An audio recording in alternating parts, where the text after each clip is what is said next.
अस्सलाम वालेकुम। Programme debate news analysis में मैं हूं आपके साथ मुनीज़े मोइन। और सबसे पहले बात कर लेते हैं आज इमरान खान की, जो कि एटीसी में पेश हुए हैं और उनको बुरी जमानत मिल गई है 20 सितंबर तक। लेकिन वहां पर दिलचस्प वाकया ये पेश आया कि एक सहाफ़ी ने इमरान खान से बारहा ये सवाल किया कि खान साहब ये बता दें, क्या साबिक अमरीकी सफारतकार रॉबिन राफेल से आपकी मुलाकात हुई या नहीं हुई? और उस पर इमरान खान की जानिब से चुप साधे रही। यहाँ पर सवाल ये पैदा होता है कि पूरे पाकिस्तान में, पूरी दुनिया में कौम को दिन रात अमरीकी गुलामी से निजात के ख्वाब दिखाने वाले इमरान खान जो हैं, क्या अपनी सियासत के लिए अमरीकी मदद के तलबगार हैं या नहीं? इसी पर सबसे पहले जाते हैं हम। जावेद इकबाल साहब हमारे साथ मौजूद हैं। बताइए सर, क्या कहते हैं आप? देखें, इसलिए जो सियासत में हरफ आखिर कोई चीज़ नहीं होनी चाहिए। इमरान खान का सबसे बड़ा इशू ये है कि ये एक बिल्कुल लास्ट पॉइंट पे चले जाते हैं। जब इनके खिलाफ नो कॉन्फिडेंस मूव आई तो उन्होंने अपना बयानिया बनाने के लिए अमेरिका और फॉरेन कॉन्स्पिरेसी को इन्वॉल्व किया कि उनकी हुकूमत गिराने में जो बाहर की कुव्वतें हैं उन्होंने सब ने मिल के उनकी हुकूमत को गिराया। और आज जब वो उनसे मिलते हैं तो ये तो खबर बहुत पहले आ गई थी, जब फवाद चौधरी साहब भी जाके अमेरिकन एम्बेसडर को जब जाके मिले थे तो वो बात उस वक्त भी चीज़ क्लियर होती जा रही थी कि जो इमरान खान और उनकी पार्टी है वो अमेरिका के साथ अपने ताल्लुकात को दोबारा बहाल करना चाहती है। और शायद मेरा ख्याल है अब उनको एहसास हो गया होगा कि पाकिस्तान जैसा मुल्क जिसकी जियोपॉलिटिकल सिचुएशन ऐसी है कि जहां आप इंटरनेशनल पावर्स के बगैर अपने आप को चलाना मुश्किल है। दूसरा, आपकी एक्सपोर्ट सारी वेस्ट को है। अगर आप हुकूमत में आते हैं तो आप इस बयानिए से मुल्क को इकनॉमिकली नहीं चला सकते। तीसरी इंपॉर्टेंट चीज़ ये है कि पाकिस्तान जैसा मुल्क जो कर्ज़ों में दबा हुआ है, जो इंटरनेशनल डोनर्स के बगैर चल नहीं सकता, तो ऐसे मुल्क के लिए मुश्किल है अगर आप क़यादत संभालें कि अमेरिका जो आज भी दुनिया में अपनी पावर, पॉलिटिकल और इकोनॉमिक माइट की वजह से पहचाना जाता है, इससे आइसोलेट होके चला जाए। तो मेरा ख्याल है उनको देर आमद दुरुस्त आमद समझ आई है, ये उसी की कंटिन्यूशन है। लेकिन देखना ये चाहिए कि उनको अब ऐसे बयानिए नहीं बनाने चाहिए जिस पे उनको यू टर्न लेना पड़े। अच्छा, जिस यू टर्न के वो बादशाह हैं या शहजादे हैं, उनको इस बात का ख्याल करना चाहिए कि अगर ये उन्होंने ये बात की थी तो उस बात का उन्होंने जो हासिल करना था पॉलिटिकल पॉपुलैरिटी की शक्ल में वो तो हासिल कर लिया, लेकिन उसकी कॉस्ट क्या पे की है? कॉस्ट यही पे की है। और बदकिस्मती क्या है कि हमारी सियासत में ये जो सवाल जवाब होते नहीं हैं। हमारी सियासत में जब आप झूठ बोलते हैं तो उस झूठ की पकड़ नहीं होती, उससे ना अवाम को कोई कंसर्न होता है, ना हमारी पॉलिटिकल लीडरशिप झूठ बोलते हुए इतना सोचती है। तो मैं ये समझता हूं कि इमरान खान और उनकी पार्टी को ये सोचना पड़ेगा कि कोई भी पॉलिटिकल बयानिया जो अगर आपने लॉन्ग टर्म पॉलिटिक्स करनी है, जिसकी तरफ आप हमें एजुकेट भी करते हैं, उस बयानिए को चलाना है। तो ये जो आपने कॉन्स्पिरेसी थ्योरी का फार्मूला इजाद किया था फर्स्ट टाइम, जो कि सबको पता था कि पाकिस्तान में सियासत कैसे होती है, लेकिन आपने अवाम को ये कॉन्स्पिरेसी थ्योरी समझाई। जावेद साहब, मेरा ख्याल है कि वक्त मुख्तसर है, लेकिन आपके इस पूरे जवाब को मैं ये कह सकती हूँ कि हाँ, इमरान खान साहब ने जो है अपनी सियासत को बचाने के लिए अमेरिका की जानिब देखा है। बिल्कुल ठीक बात की। चलिए ठीक है, बीर मीर साहब आपकी जानिब आना चाहूंगी। इससे पहले भी महमूद खान साहब के थ्रू इमरान खान ने अमरीकी सफारतकार जो है, अमरीकी सफीर जो है डोनाल्ड ब्लूम, उनसे भी टेलीफोन पर बात की। ये बात भी हमारे सामने आई और फिर अब हम देख रहे हैं कि ये भी एक मुलाकात हो रही है। इस पर आप क्या कहेंगे? देखें, इमरान खान एक पॉलिटिकल पार्टी के हेड हैं, जिस तरह शहबाज शरीफ हैं, आसिफ जरदारी हैं, ये सब फॉरेन डिप्लोमेट्स को मिलते हैं और ये एक रूटीन की चीज़ है। इसमें कोई, वो कहते हैं it's not a storm in a tea cup.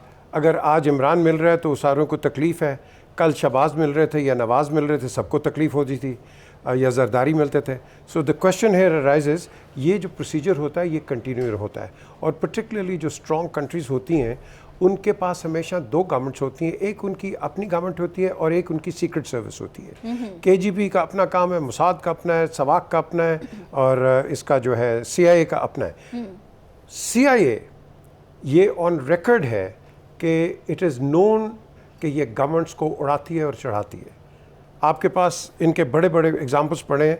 एक बहुत बड़ा इनका बेबी होता था मैनुअल नोरिएगा, अच्छा। उसको किस तरह उन्होंने बड़ा किया और फिर किस तरह उन्होंने उसको गिराया। शाह ईरान आपके सामने है, सदाम हुसैन आपके सामने है, आपके सामने बहुत हिस्ट्री है इसकी। द क्वेश्चन इज़ आपने फिर भी अपने जो होते हैं अपने व्यू पॉइंट्स वो आपने एक्सप्रेस करते हैं।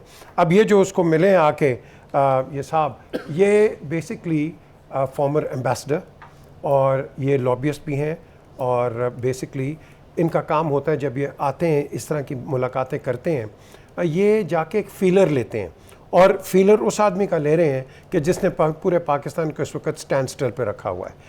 वो चाहते हैं कि पाकिस्तान में स्टेबिलिटी कैसे आए, पाकिस्तान में एक रूटीन वापस कैसे आए। अब वो इनकी बात सुनेंगे, वो जाके अंदर जाके रिपोर्ट करेंगे, वो बताएंगे कि जी इमरान खान तो इन प्राइवेट ये बात कर रहे थे, और फिर वो अपनी रीअसेसमेंट करेंगे अबाउट इमरान खान और about any other political head. So question is कि आप जितने भी ममालिक हैं जो आप कह लो कि कंट्रीज़ हैं सुपर पावर्स, वो हमेशा पाकिस्तान जैसे या ईरान जैसे या इराक या मिडल ईस्ट जैसे मुल्कों को हमेशा in a very nice manner hostage रखती हैं वो। जब और आपके पास वो F-16 का केस मौजूद है, वो प्रेस्लर का, जब आपको उसने आपसे पैसे भी ले लिए F-16 के और बाद में उसकी पार्किंग के भी पैसे आपने दिए, और उसके बाद क्या किया, आपको F-16 भी नहीं दिए, फिर क्या किया, आपको गंदम दिया, सोयाबीन दिया और उसके चार्जेस भी। मैं समझता हूं कि ये बिल्कुल ठीक है। इमरान खान जो बात कर रहे हैं इसमें कोई हार्म नहीं। यानी इमरान खान अपनी स्टेबिलिटी के लिए अमेरिका की जानिब देखते हैं? नहीं, अपनी स्टेबिलिटी नहीं, पाकिस्तान की स्टेबिलिटी। ठीक है। बुखारी साहब आप क्या कहेंगे? सलीम बुखारी साहब, मुलाकात पीजे मीर साहब कह रहे थे कि मुलाकात तो PTI की जानिब से भी की गई, PMLN की जानिब से भी की गई, लेकिन मुलाकात को वो भी तो करें ना, उस पर आप कहें कि आपने मुलाकात की है। खान साहब तो खामोश रहे, इसमें खामोशी की क्या वजह है? इस पर भी रोशनी डालिए। पहली बात तो यह है कि इसमें कोई शुबा नहीं है कि इमरान खान साहब अपने एंटी अमेरिकन बयानिए के बाद अब ना सिर्फ यू टर्न लेने के लिए तैयार है, बल्कि अमेरिका के साथ अपने ताल्लुकात को बेहतर करने के लिए उनको जल्दी है। मतलब देखिए, वो बयानिया जो है वो इसलिए उन्होंने बनाया था कि पाकिस्तान में anti establishment anti American slogan जो है ये इतना पॉपुलर है कि जिस लीडर ने भी इसको उठाया है उसके पीछे लोग लग गए हैं। अगर आपको याद हो भुट्टो साहब, और भुट्टो साहब के बाद और बहुत सारी मिसालें हैं, जब वो साइकिल पर आए थे और उन्होंने कहा था कि ये अमेरिका जो है ये एक हाथी है जो कभी भी अपना इंतकाम नहीं छोड़ता है, और बहुत सारी मिसालें मैं दे सकता हूँ आपको। इसलिए एक पॉपुलर स्लोगन के तौर पर उन्होंने ये नैरेटिव बनाया, लेकिन फ़ौरन ही उनको एहसास हो गया कि ये शायद मिसफायर हो गया है।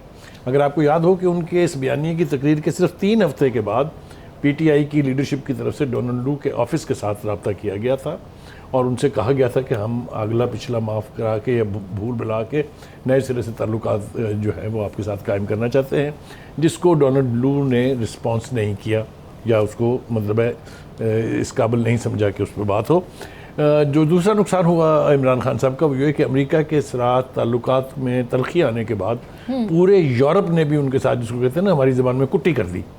तो आप ये देखेंगे कि उसके बाद से अमेरिका की यूरोप की लीडरशिप के साथ भी PTI या इमरान खान साहब के कोई रवाबत नहीं है। बिल्कुल। जहाँ तक अमेरिकन डिप्लोमेट को मिलने का ताल्लुक है, ये इमरान खान साहब ही थे जिन्होंने इस पर एतराज़ किया था कि जब मेरे खिलाफ वोट ऑफ नो कॉन्फिडेंस आया था तो अपोजिशन के रहनुमा और अपोजिशन के MNA MPs जो हैं वो जाके अमेरिकन सफ़ीर और अमेरिकन एम्बेसी में मिलते रहे डिप्लोमेट्स को।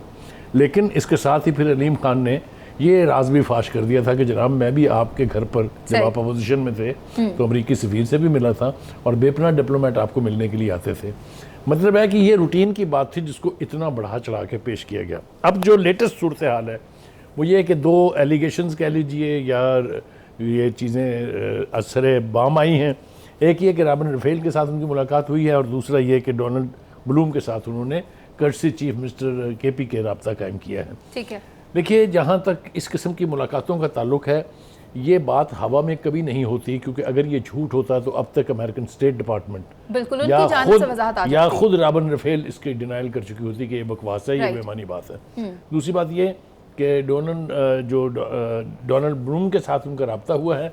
ठीक है बुखारी साहब, आपका वक्त तो पूरा हो चुका है, लेकिन आपका जवाब भी आ गया है कि ये मुलाकात हुई है और इमरान खान साहब जो हैं वो रुजू कर रहे हैं। नवीद चौधरी साहब, आपकी जानिब आना चाहूँगी। एक जानिब इमरान खान कहते हैं कि गुलामी नामंजूर, एब्सोल्युटली नॉट, और दूसरी जानिब ये ताने बाने मिल रहे हैं। आप क्या समझते हैं इस पर? देखें, ये कहते हैं कि हैं कवाकिब कुछ नज़र आते हैं कुछ, देते हैं धोखा ये बाज़ेगर खुला। इमरान खान साहब रोज़े अव्वल से ही अमेरिका की सियासत करते आ रहे हैं, क्योंकि इमरान खान साहब को एस्टेब्लिशमेंट ने पाल पोस के लॉन्च किया। अमेरिका को पता है पाकिस्तान में किससे डील करना है, वो बच्चे नहीं हैं। हम सब यहाँ बैठे हुए हैं, बैरून मुल्क जाते रहते हैं। अब तो आम शहरी जो हैं दूसरे ममालिक के, बल्कि जो ज़्यादा पढ़े लिखे लोग नहीं हैं, उनको भी पता है कि मामला पाकिस्तान में कैसे चलते हैं। सही। मैं बाहर था तो मुझे बांग्लादेश के दो नौजवान ऐसे मिले जो ज़्यादा पढ़े लिखे नहीं थे, तो उन्होंने मुझसे पाकिस्तान की सियासत के बारे में सवाल करते हुए क्लैरिटी दी कि उन्हें पता है कि यहाँ मामला कैसे चलते हैं। एक बात, 2014 के जो धरने थे वो उसका 4-5 उसके मकसद थे। सबसे बड़ा मकसद उसका CPI को रोकना था, चीनी सदर का दौरा मनसूख कराना था। उस दौरान कैमरॉन मिंटर जो अमेरिका के सफीर थे वो बनीगला जाके इमरान खान साहब से मुलाकात करते रहे। पॉइंट। बाकी जो इसके इशू है उसको मैं छोड़ देता हूँ, वो और भी थे मामला, लेकिन मेन उसका वो पर्पज़ और फोकस था। उसके बाद जब जनरल असलम बेग ने बयान दिया कि 4 ममालिक इस धरने में मुलव्वस हैं, तो उसमें भी सरफ़हरिस्त अमेरिका का नाम था। ये उन दिनों की बात है जब धरना अपने अख्ताम को पहुँच रहा था। इसके बाद हमने देखा कि असद मजीद वो जो मुआहदा कर रहे हैं PTI की हुकूमत के दौर में, CIA के एक्स चीफ से कर रहे हैं, जो इस्लामाबाद में मुतय्यन थे, पाकिस्तान के लिए थे वो, लेकिन मुतय्यन इस्लामाबाद, मतलब पूरे पाकिस्तान के लिए। फेंटन उनका गालिबन नाम है, और वो अब लॉबिस्ट फर्म चला रहे हैं। अच्छा, वो शख्स जो है उसके बारे में कहीं दूर जाने की ज़रूरत नहीं है। आप ज़ाहिर है, अब तो गूगल का दौर है, उसमें न्यूज़ भी आती हैं, फेक भी आती है, लेकिन आप न्यूज़ खोलते हैं, पढ़ते जाएँ, सारी उसकी बायोग्राफी सामने आ जाएगी। वो बंदा नॉन प्रोलिफरेशन का बहुत बड़ा हामी है, यानी कि एटमी हथियारों के खिलाफ है वो। या जरा अब इस बात को आपने मिलाना है, इसमें यहाँ छोड़ना नहीं आपने। अच्छा। वो एटमी हथियारों के भी खिलाफ है। अब उसके जरिए लॉबिंग कर रहे हैं, हुकूमत जाने से पहले भी लॉबिंग कर रहे हैं। मैं तो इस हवाले से डाउटफुल हूँ कि ये जो डोनाल्ड लू के खत वाला मामला था, ये भी किसी प्लानिंग के साथ उछाला गया। सही। जब ये देखा गया कि ये बंदा मतरूक हो रहा है और साइड पे हो रहा है, इसको दोबारा जिंदा करना है, तो उन्होंने कहा कि इस खत को फिर असद मजीद वही कैरेक्टर फिर बीच में आ गया। हाँ में या ना में हैं आप? जी, मैं समझता हूँ कि इमरान खान साहब अमेरिका के साथ टच में थे, टच में हैं, टच में रहेंगे।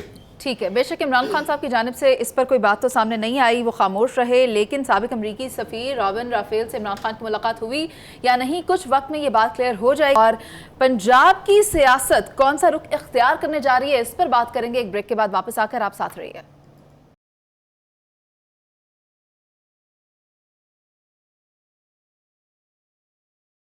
Welcome back. PDM ये दावा कर रही है कि वो पंजाब की सियासत को तब्दील कर देगी, लेकिन अगर बात करें पाकिस्तान तहरीक इंसाफ और काफ लीग की, तो वो भी पुरएतमाद हैं कि उनकी नंबर गेम पूरी है। PJ मीर साहब, आपकी जानिब आऊंगी, क्या कहेंगे, पंजाब में तब्दीली कितनी एक्सपेक्ट की जा सकती है? देखिए, पंजाब ने जो पॉलिटिक्स आपको दिखाई है, ये अनप्रेसिडेंटेड पॉलिटिक्स है। इस तरह की पॉलिटिक्स मैंने कभी नहीं देखी यहाँ पाकिस्तान में, पर्टिकुलरली पंजाब में। यहाँ जो सिचुएशन है, आपने इसको बड़ी पिक्चर में गेज करना है। पाकिस्तान पीपल्स पार्टी PMLN, ये कभी भी एक पेज पे नहीं हो सकते। ये इकट्ठे हुए हैं, मौलाना फजल रहमान भी सब इकट्ठे हुए हैं, इमरान सेंट्रिक। अब ये जो बात कर रहे थे महंगाई की और दूसरी चीज़ों की, वो कहाँ है? अब उस पर तो कोई बात ही नहीं होती है। सो द क्वेश्चन इज़, ये इमरान सेंट्रिक, अब Imran is getting out of the window. अब इनकी आपस में जो आपने सवाल किया है, अब इनका जो कह रहे हैं कि जी हम गवर्नमेंट चेंज करेंगे, PPP भी एक कर रही है, उनके पास भी एक प्लान है, नून के पास भी एक प्लान है। अब ये जो प्लान्स हैं, ये कैसे फॉर्मुलेट होंगे, इन द सेंस कि PTI और इनके जो PML के जो पार्टनर्स हैं, वो बड़े स्ट्रॉन्ग इस वक्त बैठे हैं। अब एक डेवलपमेंट हुई है, ये मैं आज आपको ब्रेक करता हूँ अपने प्रोग्राम के अंदर। एक बहुत आपको पता है कि फैमिली के अंदर एक रंजिश चल रही थी, डिसएग्रीमेंट हो गया था। बहुत अच्छी बात है कि चौधरी शुजात ने बहुत बड़ा as a elder of the family एक इनिशिएटिव लिया, जिसमें उनकी मीटिंग हुई कल चौधरी परवेज़ इलाही के साथ। 3.5 घंटे ये मीटिंग रही है, और अच्छा एक मैं समझता हूँ इसका अमल निकलेगा और निकल रहा है, क्योंकि ये बहुत बड़ा एक कोल्ड डिटॉन्ट हो गया था in one of the strongest political families in Pakistan. तो उसको भी मैं समझता हूँ एक डिफ्यूज़र पे है। अब इसकी क्या आगे डेवलपमेंट होगी या डेवलपिंग स्टोरी है, वो तो वक्त ही बताएगा। लेकिन ये जो टर्मोइल है, ये टर्मोइल अभी ख़त्म नहीं हुआ है, और इस टर्मोइल के अंदर कि मैं अब आ जाऊंगा, ये हो जाएगा, वो हो जाएगा, और हम तैयार हैं शेरवानियाँ ये सिलवा के तैयार कर रहे हैं, ये नुकसानदेह पॉलिटिकल्स को नहीं है, ये नुकसानदेह पंजाब को है इन पर्टिकुलर, बिकॉज हम पंजाब की बात कर रहे हैं। और अगर अब यहाँ ये प्रॉब्लम आएंगे तो बात वहीं आती है जो मेरे दोस्त बुखारी साहब और ये बात करते रहे पिछले प्रोग्रामों के अंदर, जावेद इकबाल, आम आदमी सफ़र करेगा। At the end of the day हमने देखना है in the larger interest, power आती है, पावर जाती है। अब मैं आ रहा हूँ, भाई तुम आ रहे हो, तुम क्या आके कर लोगे कुछ?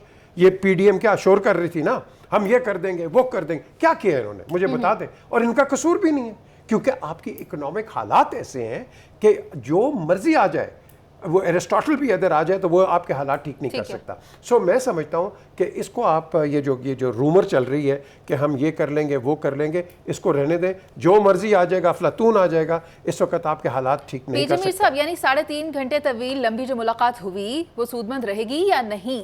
मेरी नज़र में ये बड़ी ही प्रोडक्टिव मुलाकात है, क्योंकि जो फ्रैक्चर्स हो गए थे मैं समझ रहा हूँ कि वो हील हो जाएंगे। ठीक है। सलीम बुखारी साहब, वही बात कि 3.5 घंटे तवील मुलाकात हुई, लेकिन क्या इन दोनों भाइयों में इत्तेफाक हो जाएगा या फिर परवेज़ इलाही जो हैं वो सीएमशिप से भी जा सकते हैं? देखिए, गुजारिश ये है कि पंजाब के हवाले से हमें एक बात मालूम होनी चाहिए कि पंजाब लार्जेस्ट सूबा है, यहाँ सबसे ज़्यादा एमएनएस की सीट्स हैं, यहाँ पॉपुलेशन बहुत बड़ी है, इसलिए इसकी असम्बली का साइज़ भी बहुत बड़ा है। लिहाजा पंजाब में जिसकी भी हुकूमत होगी उसका सेंटर में उसको फ़ायदा पहुँचता है, ये एक इस्टेब्लिश बात है, इसके बारे में दो राय नहीं है। मेरे ख्याल से यहाँ पर जो नई एक्सपेरिमेंटेशन हुई है ना, जो एक हादसाती वज़ीर आला बन गया था, एक अदालती वज़ीर आला बन गया है, ये भी पंजाब में कभी नहीं हुआ था। और ये अब तीसरी दफ़ा एक हंगामी वज़ीर आला जो है वो नसीब मेरा ख्याल है होने वाला है पाकिस्तान को, इसलिए कि टोटल गेम प्लान जो है वो 6 से 7 MPs के इधर उधर होने से है। बिल्कुल। अब ये कोशिश जो है चौधरी शुजात साहब की, जिसकी तरफ इन्होंने इशारा किया है, ये अगर रिकनसाइल हो भी जाती है तो खुद PTI के अपने अंदर कोई 23 कह रहा है, कोई 33 कह रहा है MPs जो हैं ऐसे जो रिबेल करने के लिए तैयार बैठे हुए हैं, इसलिए कि उनको पहले शिकायत ये थी कि बुज़दार ने उन्हें मुंह नहीं लगाया, और अब उन्हें शिकायत ये है कि परवेज़ इलाही साहब उनको कुछ नहीं दे रहे हैं। ठीक है। इसी तरीके से आप ये देखिए कि एक काफ लीग के चौधरी परवेज़ इलाही साहब तो बन गए हैं वज़ीर आला, लेकिन और किसी को कुछ नहीं मिला है। इसलिए हम ये भी सुन रहे हैं कि जी 7 जो MP हैं वो जाके चौधरी शुजात से मिले और उन्होंने कहा जनाब जो आप हुक्म करेंगे हम उसके लिए तैयार हैं। ये ख्वाहिश बहुत अच्छी है जो PJ कह रहे हैं, ये मुलाकात भी हुई हो तो बहुत अच्छी है। अल्लाह करे कि इस फैमिली का ये इत्तेहाद जो एक रवायती इत्तेहाद था वो कायम हो जाए, लेकिन जो पॉलिटिकल गेम प्लान है उसके अंदर ये इस किस्म की फैमिली के इत्तेहाद भी टूट रहे हैं। पहले भी यही हुआ ना, पहले भी तो इसीलिए टूटा था ना वो। तो मेरा ख्याल ये है कि जो मसाइल पंजाब के 4 साल में PTI हल नहीं कर सकी, उसका ये एक्सपेक्ट करना कि 4 महीने में कोई दूसरी गवर्नमेंट जो है वो कर देगी, बल्कि उनको तो 4 महीने भी नहीं मिले, वो तो सिर्फ 2 महीने रहे हैं। इसी तरह आप देख लीजिए कि वहाँ पर 4 महीने में आप हिसाब मांग रहे हैं पिछले 70 साल का उनसे, यानी जो कुछ इस वक्त आफ्टर इफेक्ट्स हैं वो सारे पिछली हुकूमत की पॉलिसियों के हैं। एनीवे, इस बहस में पड़े बगैर पंजाब में तब्दीली इनएविटेबल है, वो 1 हफ्ते में हो, वो 10 दिन में हो, वो 15 दिन में हो, तब्दीली होकर रहेगी। बिल्कुल बुखारी साहब, आपने अपने प्रोग्राम में भी इस बात को बड़ा वाज़ेह किया था कि 1 हफ्ते में, 7 दिन में आपने कहा था कि ये कुछ भी हो सकता है। नवीद चौधरी साहब, आप क्या कहेंगे? मुलाकातें तो हो रही हैं, तो क्या PDM कामयाब हो सकेगी? वही बुखारी साहब वाली बात के अभी PTI को सपोर्ट करके इन्हें सिर्फ CMशिप मिली है, लेकिन अगर वो दूसरी जानिब जाते हैं तो फिर वजारतें भी मिल सकती हैं। देखें, इस मामले को 2-3 पहलुओं से देखने की ज़रूरत है।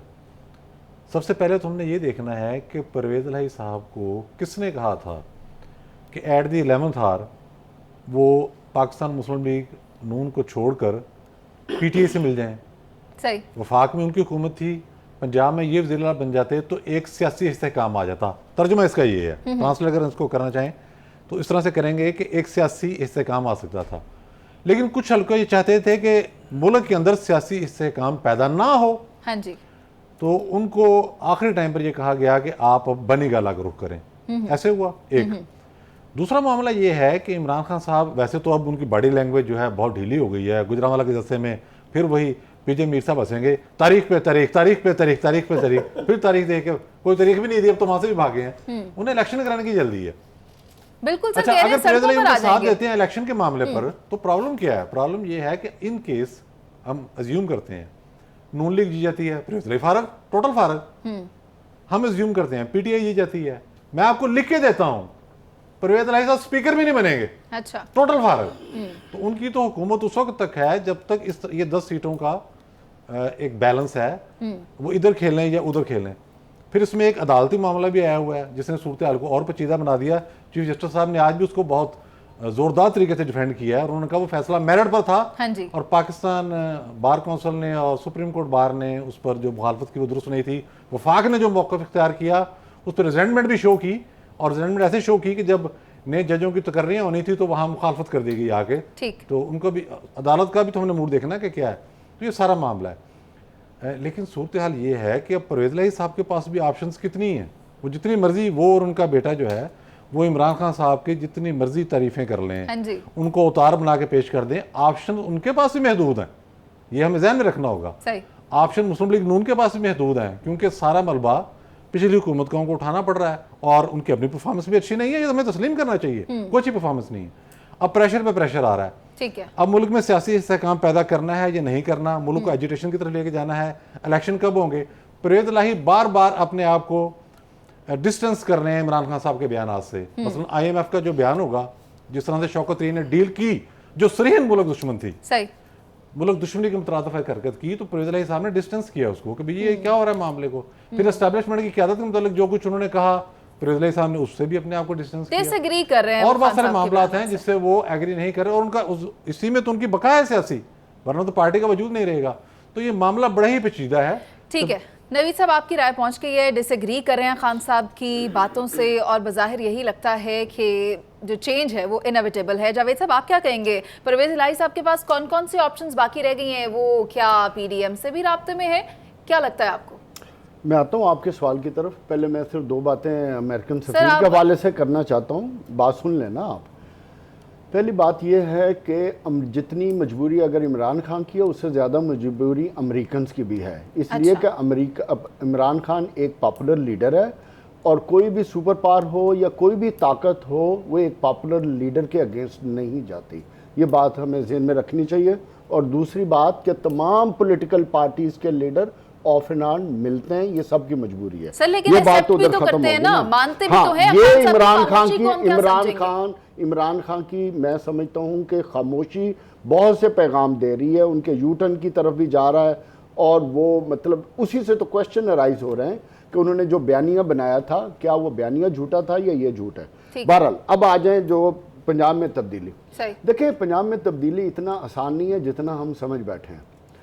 और पाकिस्तान की पॉलिटिकल हिस्ट्री उठा कर देख लें, जो भाई लोगों के बगैर कोई भी तब्दीली नहीं आती। और जो इस खुशफहमी या गलतफहमी में फिर रहे हैं कि इन मुलाकातों के साथ कुछ हो जाएगा, तो ऐसा नहीं होने वाला। अच्छा। 2 बातें मैं करना चाहता हूँ। एक, काफ लीग के कुछ मेंबरान ने लंदन में मियां नवाज शरीफ से भी मुलाकात की है और ये उसी की कंटिन्यूटी है। जिस दिन से परवेज इलाही बने उस दिन से ये कोशिश हो रही है कि इस हुकूमत को ख़त्म किया जाए। और पिछले शो में भी मैंने बात की थी, छीना ग्रुप के 4-5 लोग हैं, उन्होंने भी इधर मुलाकातें की हैं जिनकी तरफ मैं इशारा कर रहा था। तो उनके इशारे के बगैर कोई तब्दीली नहीं आती। अच्छा। अब ये तब्दीली चाहते क्यों हैं? वो इसलिए तब्दीली चाहते हैं कि अवाम में इमरान खान का बयानिया स्ट्रॉन्ग हो गया है, अवाम में PTI की पॉपुलैरिटी इस लेवल पे है कि अगर आज इमरान खान कोई कॉल देते हैं तो उनको पंजाब में जो 25 मई को मसाइल आए थे वो मसाइल नहीं आएंगे। सर, आप ये बता दें, इसलिए अब वो ये चाहते हैं कि पंजाब में तब्दीली लाई जाए, ताकि अगर पंजाब में तब्दीली आएगी तो इमरान खान का लॉन्ग मार्च भी नहीं हो सकेगा जो वो कॉल देना चाहते हैं। आप बस ये बता दें, ये तब्दीली आएगी या नहीं आएगी? पाकिस्तान में लास्ट मोमेंट तक चीज़ें इसलिए नहीं होती कि इमरान खान भी कोई कागज़ की गोलियां नहीं खेल रहा, वो अवाम की ताकत के साथ चल रहे हैं। और जब अवाम की ताकत से आप चल रहे होते हैं तो आपको पॉलिटिकली चीज़ों को हैंडल करना पड़ता है। इस तरह के एडवेंचर करने से मुल्क को फर्दर डिस्टेबलाइज कर दें। मैं ये जानता हूं अगर तब्दीली आई तो मुल्क और पॉलिटिकली डिस्टेबलाइज होगा और हम इलेक्शन के और नजदीक तरीन होंगे। ठीक है, ठीक है, ठीक है। बुखारी साहब, आप कुछ कहना चाह रहे हैं, कुछ ऐड करना चाह रहे हैं? कहा कि वो चूंकि अमेरिका जो है वो हमेशा पॉपुलर लीडर को सपोर्ट करता है। मैं थोड़ा सा इसका डिनाई करना चाहता फिर उसको हूँ। अटैक चंद नाम मैं आपको ले रहा मार हूँ। किसको करता है? शामिल was not popular at that time. Bukhari साहब का वक्त। सरकारों से शुरू हो जाए, भुट्टो पर आ जाए, मेला से शुरू हो जाए, अनवर सदात पे आ जाए, होगो शोवेज ताज़ा मिसाल है, मुर्सी ताज़ा मिसाल है, सद्दाम हुसैन शहनशाह ईरान, ये कम पॉपुलर लीडर थे, मुर्सी से बड़ी मिसाल कौन सी? But they were anti America, they were eliminated. हाँ, वो eliminated। ये नहीं हो सकता कि आप अमेरिका को आंखें भी दिखाएं और वो आपसे वो कहेंगे आमिर नहीं, हो आप अमेरिका बुखारी साहब, मैं ये आपको कभी कहता हुआ हूं, नहीं तारीख में। ये इसलिए बयान करनी पड़ेगी। ठीक है, आप सबकी राय पहुंच चुकी है। एक दफा ये ठीक लिस्ट, है। पूरी लिस्ट में बयान कर सकता हूं, लेकिन बहरहाल वक्त नहीं है। वो चाहे डिक्टेटर हो, ठीक है, वो चाहे पॉपुलर लीडर हो, ठीक है। अमेरिकन इंटरेस्ट के खिलाफ जो बंदा जाता है, तो जनरल नोरेगा की तरह से, ठीक है। जो पीजेडी फेरिस्त बहुत तवील है, फेरिस्त बहुत तवील है, और बात है पंजाब में इमरान खान तो ठीक मिलते है, करते बात हैं है भाई। पंजाब में तब्दीली पॉपुलैरिटी की। का भी पता लग जाएगा। नवीद, बात है नवीद पंजाब में तब्दीली की, जो कि आने वाले कुछ ही दिनों में वो बहुत क्लियर हो जाएंगी कि जिन 10 अफराद के ऊपर डिपेंड कर रही है इस वक्त पंजाब की हुकूमत, वो अपना फैसला क्या सुनाते हैं, वो किसके साथ इल्हाक करते हैं। अभी हम चलते हैं एक ब्रेक पर और उसके बाद वापस आएंगे, बात करेंगे सानेहा बल्दिया की, जिसको 10 साल मुकम्मल हो चुके हैं। आप कहीं मत जाइएगा, साथ रहिए।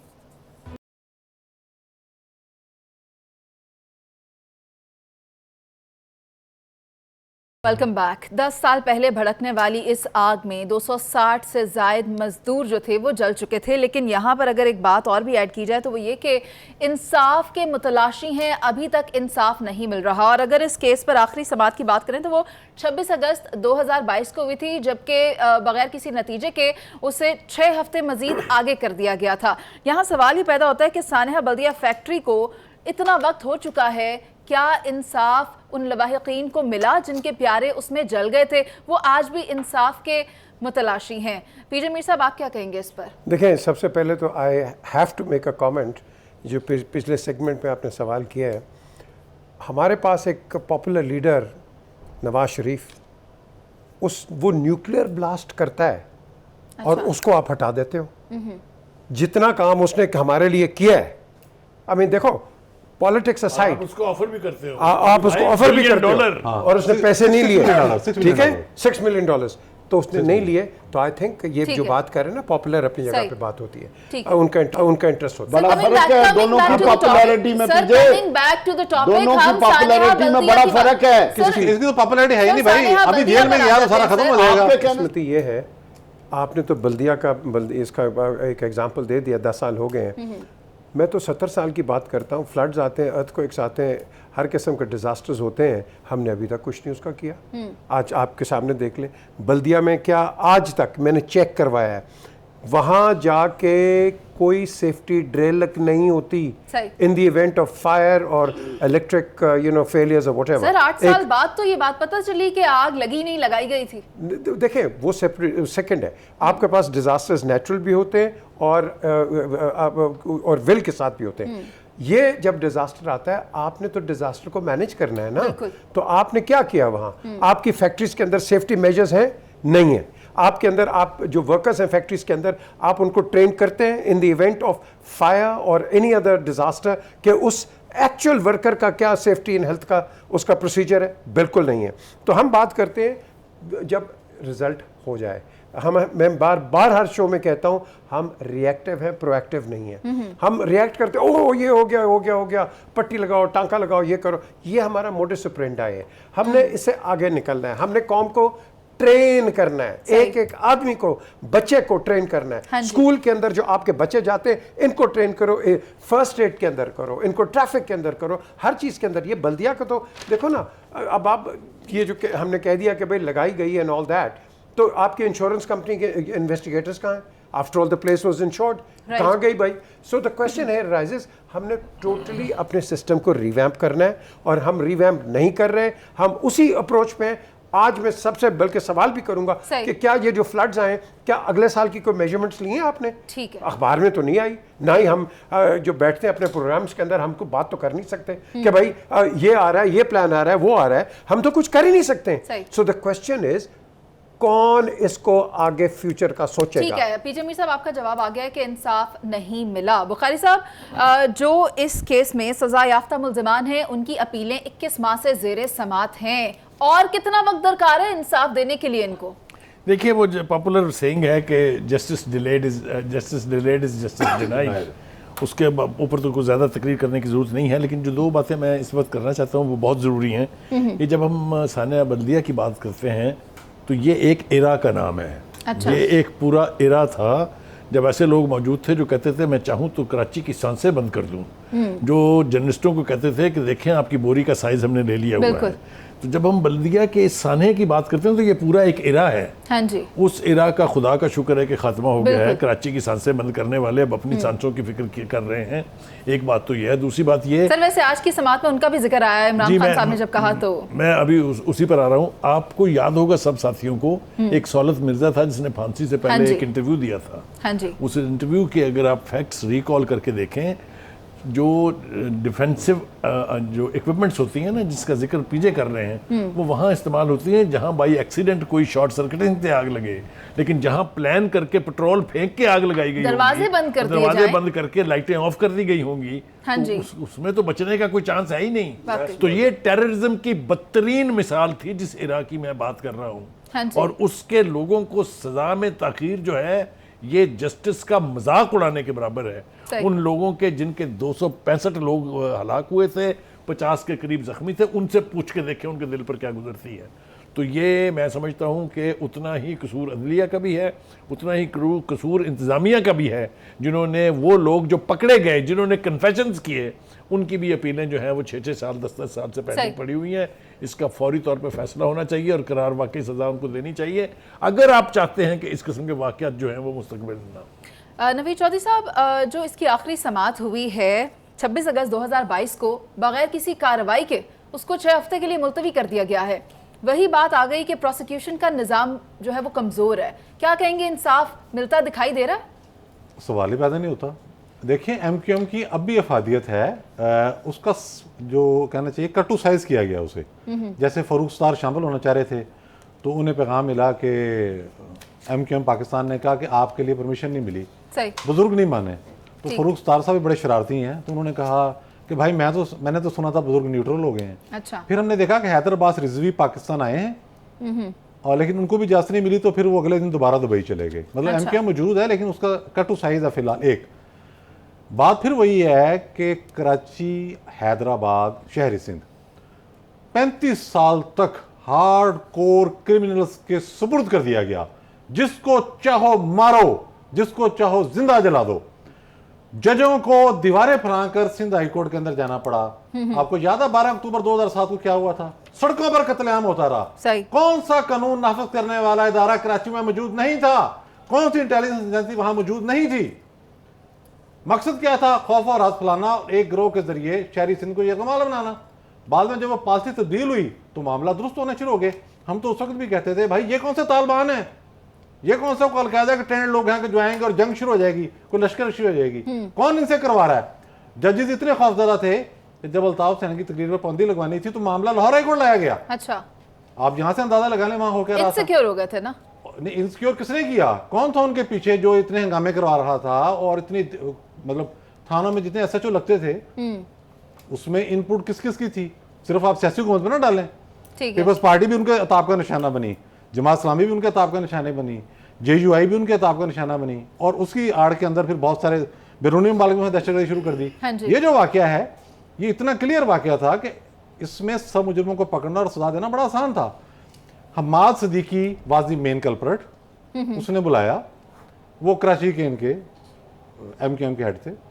उन्होंने कहा कि भाई बात यह है कि हमें दो 20 करोड़ रुपया वरना इस फैक्ट्री में हिस्सा दो। सीधा सीधा मुतालबा, जिस तरह की बदमाशी थी बता तो सबसे लेते थे वो बात आगे चलती गई। उसके मालकान दोनों भाई दुबई चले गए। ठीक है। उस दौरान ज़ाहिर है बहुत प्रेशर था। ठीक है। फिर जिस शख्स ने यहाँ आग लगाई वो आतिशगीर मादा शापर्स में लेके आया, काले रंग के शापर थे। जब ये सारी 5 साल के बाद जाके तो उसकी JID की रिपोर्ट आई है। हाँ जी। यहाँ कौन सा ऐसा राज था, कौन सा आपने नाइट्रोजन बम या हाइड्रोजन बम का फार्मूला बनाना था कि सालों साल लगे? भाई वहां आपको ठीक है सर, नवीद चौधरी साहब ठीक है, आपका जवाब आ गया। साल लग गए लेकिन अभी तक इंसाफ नहीं मिला। जावेद साहब आप क्या कहेंगे, उस वक्त के मजदूर में और आज के मजदूर में क्या फर्क है? क्या अब सिक्योरिटी प्रोवाइड कर दी गई है? क्या अब जो हमारी फैक्ट्रीज हैं, जो हमारे वर्किंग एरियाज हैं, वहां का मजदूर महफूज है? बदकिस्मती ये है कि हमारा जो पूरा निज़ाम जो है, पूरे का पूरा निज़ाम कंप्रोमाइज्ड है। यहाँ फैसले प्रोसिक्यूशन या एविडेंस की बुनियादों पर नहीं होते, यहाँ फैसले सियासी बुनियादों पर होते हैं।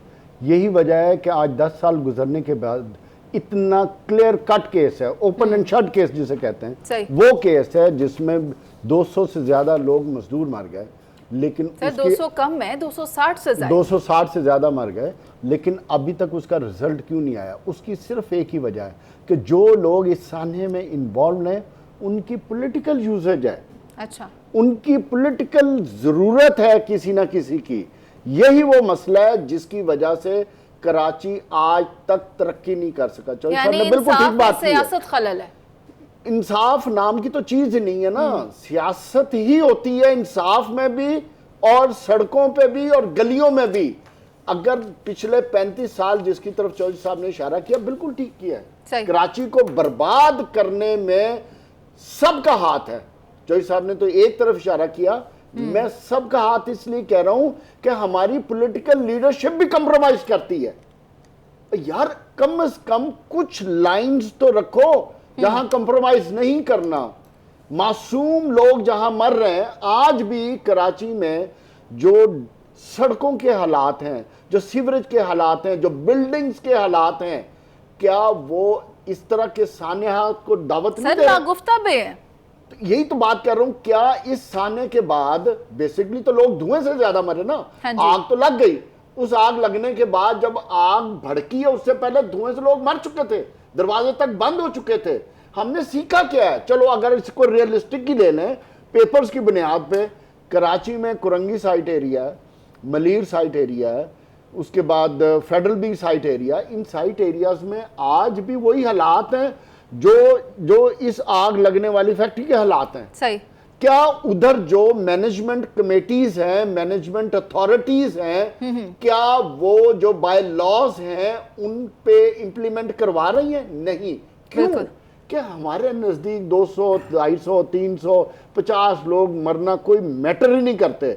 इस मुल्क में मैटर वो करता है जिसकी कोई स्टैंडिंग है, जिसकी कोई जान पहचान है, जिसकी कोई शक्ल चलती है, ताकत का जोर है, जिस पे ताकत है, जिसके पास लाठी उसकी भैंस है। हो गई है इस मुल्क की। इस मुल्क में गरीब आदमी, मिडिल क्लास, चाहे वो मजदूर है, चाहे वो बिजनेसमैन है, चाहे वो सफेद पोश है, चाहे वो टीचर है, उसकी कोई हैसियत नहीं है। आपका जवाब पहुंच चुका है कि इंसाफ जो है वो नहीं मिला और इसमें जो खलल पैदा हो रहा है और मिलना भी नहीं है, वो इन्फ्लुएंशियल लोगों की वजह से है। जो सियासत है वो इंसाफ में भी खलल पैदा कर रही है। लेकिन यहाँ बात ये होती है कि जो लवाहिकीन है वो आज भी इंसाफ का तकाजा कर रहे हैं। जिनके प्यारे उसमें जल गए, जलकर राख हो गए, उनको आज भी इंसाफ नहीं मिला।